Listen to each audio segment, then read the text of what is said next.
Well, good evening, greetings, and salutations. This is Passionate Bliss, and I am here with a few questions, quotes, comments, etc. Okay, but first, let's go to my YouTube channel, Passionate Bliss, and comment, like, subscribe, and I'll chat with you there. This one is going to be lengthy, and it will be completed on the YouTube channel. Okay, my questions are these. Okay, is it okay for a man to be seen publicly confronting a woman? Is it okay for a black man to be seen publicly confronting a woman of ambiguous racial background? Okay? Is it okay for a coach to curse at a child during practice? Okay?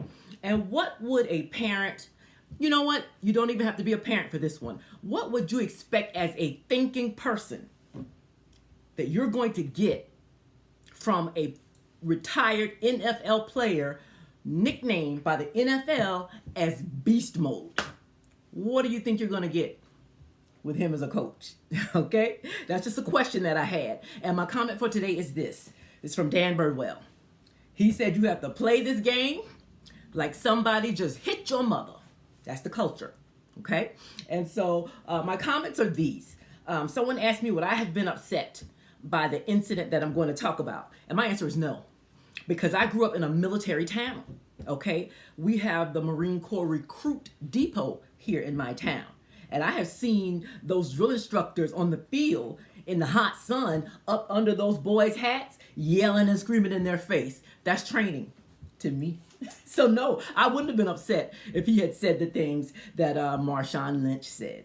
So these questions were generated by, of course, the Marshan Lynch situation. Okay, a few days ago, I saw the video where Marshan Lynch, who is a retired NFL player, he's a coach, he's a male role model, considered one of the best running backs of all time by many. Okay, so he's opened a little camp where he's coaching the kids.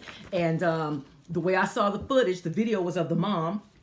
She got upset because he told her son to get the F out of his line. Okay, he had told the kid to do some things. The kid didn't move, do it fast enough. He told the kid, get the F out of my line.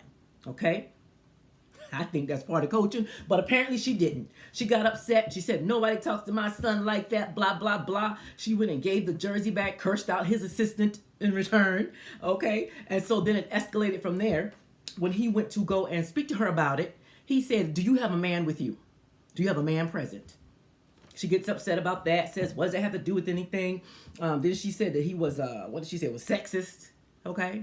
So that's how it kind of came off, you know, from her, because I saw the video from her version. All right. But, you know, as a thinking person, you know, I was looking at it and I could see all the elements in place. Okay. And I'm one of those moms, so I can identify with her, even though she was racially ambiguous looking. I don't know what she was racially, but I could still identify with her because I go hard in the paint for my kids every time. Okay. So, and I will go from 0 to 10 over my kids every time. Okay. And so, you know, so I can identify with her on that. I really could. But then she said, you know, what does that have to do with anything if I have a man or not? And so they continued on talking. All right. So these are my take on that situation. I just wanted to see what you think, because I don't know if times have changed or not. But this is how I came up. So I wanted to check with you. I wanted to check with you to make sure that I was right or wrong. I don't know if things have changed. Okay. So number one, first point. Okay. Between men and women, there is always going to be, what's the problem? A strength disparity, just based on size, body mass, muscle. You know, there's always going to be a strength disparity that people can see and they know it's there at all times. So when a man approaches a woman who is upset and may get into an escalated conversation, he does need to ask if there's a man there, because there's the strength disparity.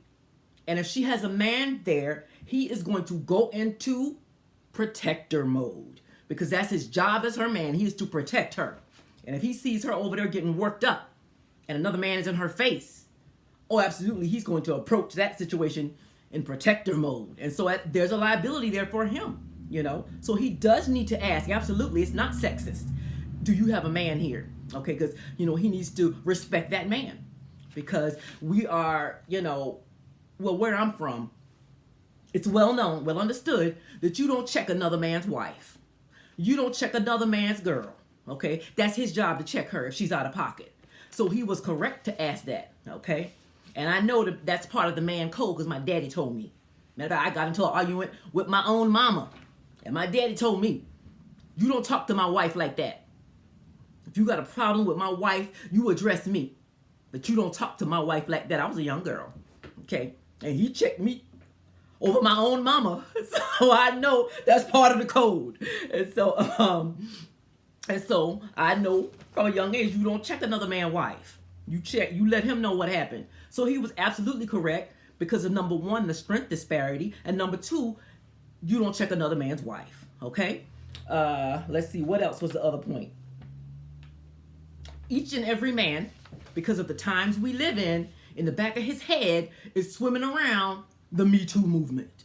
So men have to be very careful with their interactions with women. That's one of the side effects of the Me Too movement. They have to be very cautious with women.